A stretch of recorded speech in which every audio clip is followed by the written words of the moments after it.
The fifth episode of the Frasier reboot returns the attention on Frasier Crane's struggles at Harvard as a professional. Like in the original show, Frasier's new arc in Boston is divided among two significant periods of his life.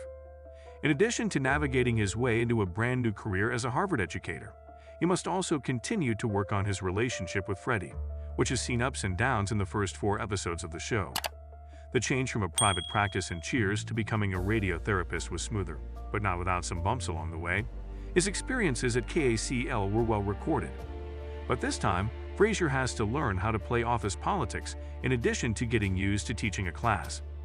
After the family-oriented Frasier relaunch, Trivial Pursuits, Episode 4, and The Founders Society, Episode 5, are reminiscent of his attempts to fit in with the elite Seattle social scene.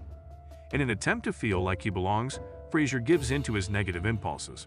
Unfortunately, Frasier experiences some form of humiliation, as he does nearly every time he attempts to advance himself. The third-generation Crane boys form bonds with one another in different places. After being rejected from yet another office function, Frasier acknowledges in the opening scene of the 5th episode of the Frasier reboot that he finds it difficult to fit in at Harvard. Alan tries to console him, but when Olivia waltzes in gushing about being invited to the Founders Society's meeting, he soon discovers that his Oxford pal is pulling his leg to make him feel better. Frasier should not be in too much of a problem because she is accustomed to feeling uncomfortable. It's disheartening that he feels alone at Harvard, the institution where he ought to feel like he belongs, as the snobbish therapist expressed. Frasier eventually receives an invitation to the Founders Society event, which thrills Olivia and Alan as well. In an attempt to become the psychology department's representative, the group presents themselves in the best possible light in order to get entry into the group. Unfortunately for them, only 2 spots are available.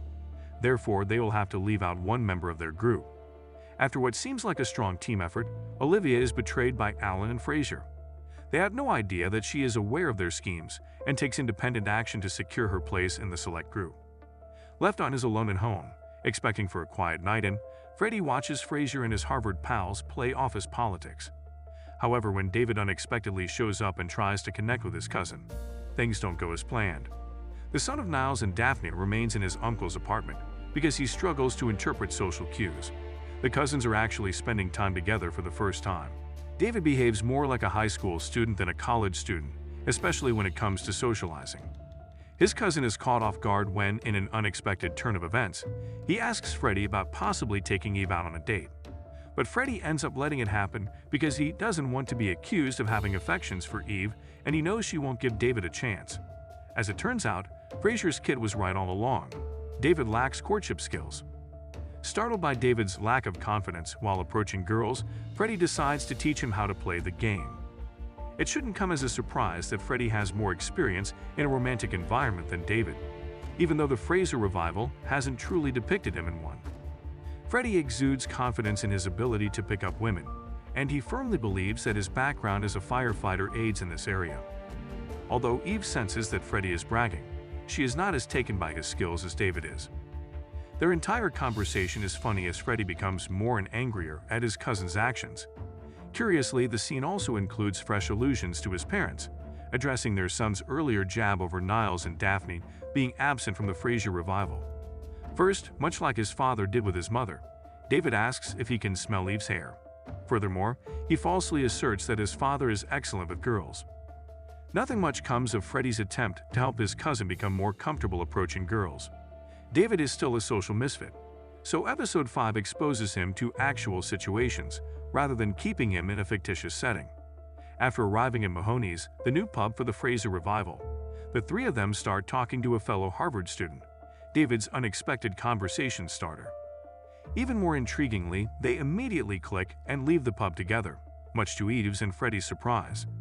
But as of right now, it's unclear if their connection will endure. Freddy and Eve's friendship was established in the Frasier reboot pilot as a result of their shared loss of a loved one. Freddy took up the role of taking care of his girlfriend and children in an attempt to atone for the death of his close buddy. Having said that, Episode 5 of the Frasier reboot raises the possibility that the two could have a romantic future. For background, Freddy tells David that their circumstances prevent anything from happening between them when he questions his cousin about Eve. He doesn't express it clearly, but he doesn't feel anything for her. Alan has only sometimes appeared in the Frasier remake. despite being billed as the show's lone friend. In episode 5, the focus shifts to the bond between the two characters. Frasier asks Alan to give in to him, while the argument over who should occupy the final seat in the Founders Society rages on.